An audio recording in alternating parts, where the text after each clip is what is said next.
اعوذ باللہ من الشیطان الرجیم بسم اللہ الرحمن الرحیم۔ یقیناً ہم لوگ اربعین کے سلسلے میں اس وقت نجف ایئرپورٹ پر ہیں اور ہم سب کا مقصد اس امام مظلوم کی زیارت کا ہے اور ان کے چہلم کے لیے آئے ہیں کہ جن کی زیارت کے لیے امام جعفر صادق علیہ السلام فرماتے ہیں کہ من زار قبر الحسین وجبت لہ الجنہ۔ امام نے فرمایا ہے کہ جو بھی امام حسین کی زیارت اگر کرتا ہے تو اس کے لیے جنت واجب ہے۔ اور دوسری حدیث امام کے لیے ہے کہ یہاں آنے کا جو ثواب ہے اس کے لیے بھی معصوم فرماتے ہیں کہ غفر اللہ ذنوبہ، اللہ نے امام حسین کے دروازے کو مغفرت کا دروازہ قرار دیا ہے۔ ما تقدم من ذنوبہ وما تاخر،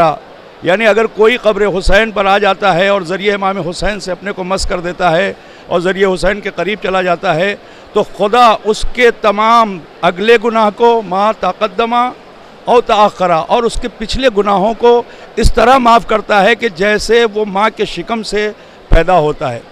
اور دوسری چیز یہ ہے کہ امام حسین کو اللہ نے کئی صفتیں دے رکھی ہے۔ جس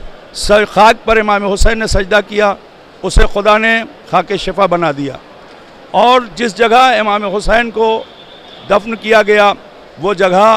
باب الحوائج اور باب المراد اور تمام ملائکہ کے لیے، حتیٰ کہ آسمان سے مسلسل ملائکہ نازل ہوتے ہیں صبح سے لے کر شام تک اور شام سے لے کر پھر دوسرے دن تک۔ اس کے بعد اجنہ کا قافلہ یہاں ہے، انسانوں کا قافلہ یہاں ہے کہ جسے ہم نہیں دیکھ رہے ہیں، مگر قبر حسین کبھی بھی خالی نہیں ہے۔ اور سب سے بڑی فضیلت میں یہ کہوں کہ امام حسین کی مظلومی اور بے کسی اور ان کی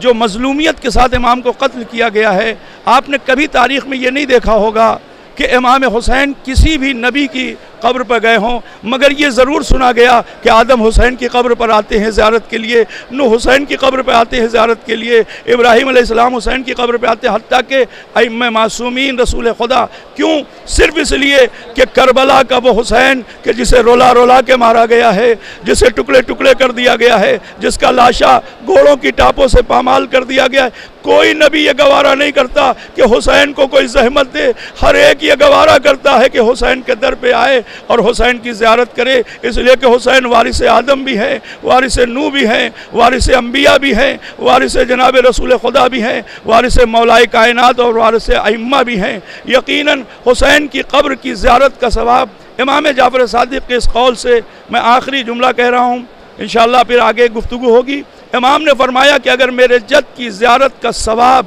لوگ جان جائیں تو اشتیاق زیارت میں مر جائیں گے۔ یہ بہت بڑا جملہ ہے، اس کی گہرائی اگر غور کریں کہ اگر لوگ زیارت کا صرف ثواب جان جائیں کہ امام حسین کی قبر کی زیارت اور امام حسین کی زیارت کا جو ثواب ہے، لوگ اشتیاق زیارت میں، آرزوئے زیارت میں، تمنائے زیارت میں مر جائیں گے۔ اور اس کا سب سے بڑا ثبوت میں خود گواہ ہوں کہ 2014 میں جب داعش نے یہ کہا تھا کہ ہم مشی نہیں ہونے دیں گے، ہم جو ہے نجف سے کربلا تک نہیں چلنے دیں گے، تو اس سال اعلان ہوا، جتنا مجمع اس سال ہوا کبھی نہیں ہوا۔ یہ اس بات کی دلیل ہے کہ اشتیاق زیارت میں لوگ مرنا پسند کرتے ہیں اور چاہتے ہیں کہ اگر حسین کے نام پہ ہم مر بھی جائیں تو ہم کربلا ضرور جائیں گے۔ وآخر دعوانا والحمدللہ رب العالمین۔